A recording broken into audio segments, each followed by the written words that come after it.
Vítam vás pri 3. kapitole. V tejto kapitole si ukážeme, ako sa vytvárajú kontrolery, na čo slúžia. A ukážeme si základný pohyb a pohyb kamerou. Takže v prvom rade vytvárame FPS hru. Takže nepotrebujeme vytvárať viac menej žiadny objekt v hlavnej kamere. Stačí nám vlastne pridať kontroler.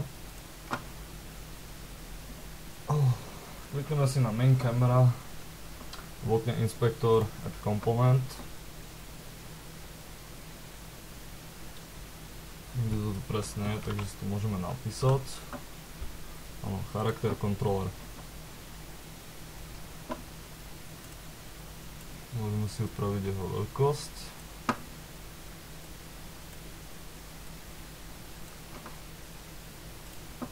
A k nemu pridáme FPS input controller.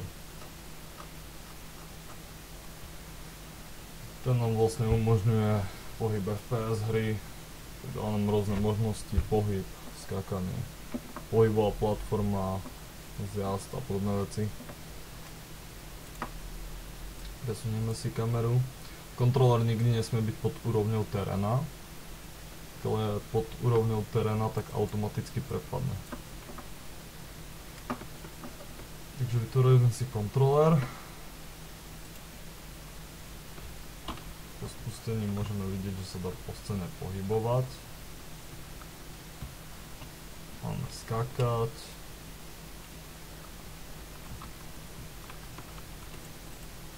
Ďalej však potrebujeme pohybovať ambíšou.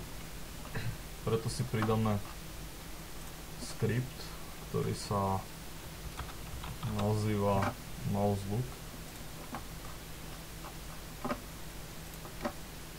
V spustení môžeme vidieť, že dokážeme už pohybovať aj myšou.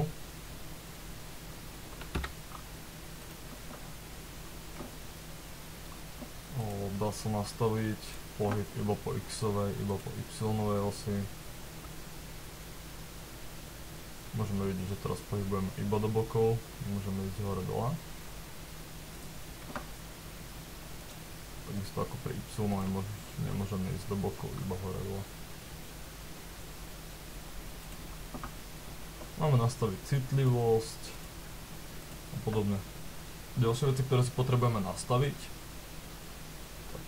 v skripte, ktorý je priradený ku kontroleru, si môžeme nastaviť rýchlosť pohybu. Tu si znížime. Zvýšime si gravitáciu, maximálnu rýchlosť dopadu a zmeníme si skákanie.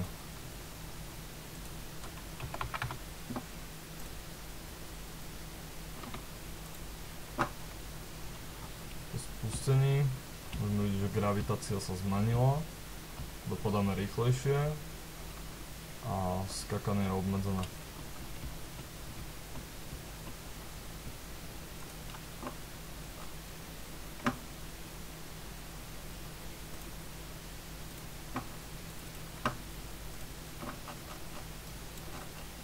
Keď by sme vytvárali hru, ktorá je z pohľadu tretej osoby, my sme samozrejme ešte potrebovali nejaký objekt, ktorý by vlastne reprezentoval našu postavu. Za toho predpokladu, že my vytvárame FPS hru, žiadny objekt nepotrebujeme. Jedine v tom prípade môžeme pridávať objekty, pokiaľ potrebujeme pridať zbraň, pridať ruku a podobne. Nemusíme však vytvárať celý objekt, stačí nám len to požadované. Ukážeme si príklad. Chceme si vytvoriť svetlo. Vytvoríme si nový objekt a spotlight. Spotlight je svetlo, ktoré svieti na určité miesto v určitom rozsahu.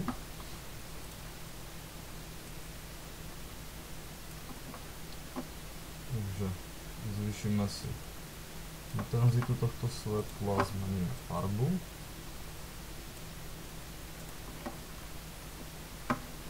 Postavíme si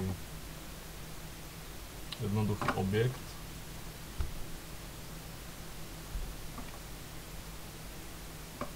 Vytvoríme si kocku.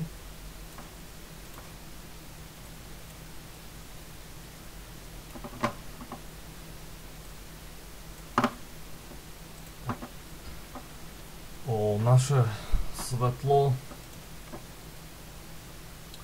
premiestnime pred našu kameru.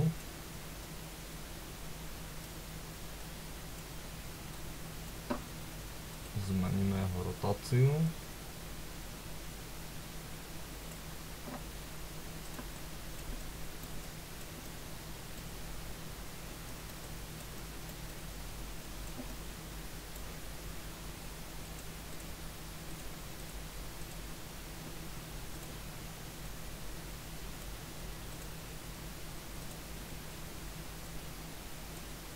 A nakoniec ho priradím ako podobek hlavnej kamery.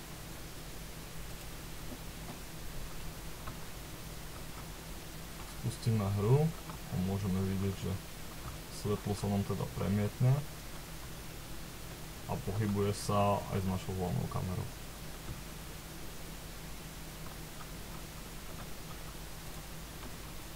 Takže toto by bolo v kapitole o vytvorení kontrolerov, o pohybe.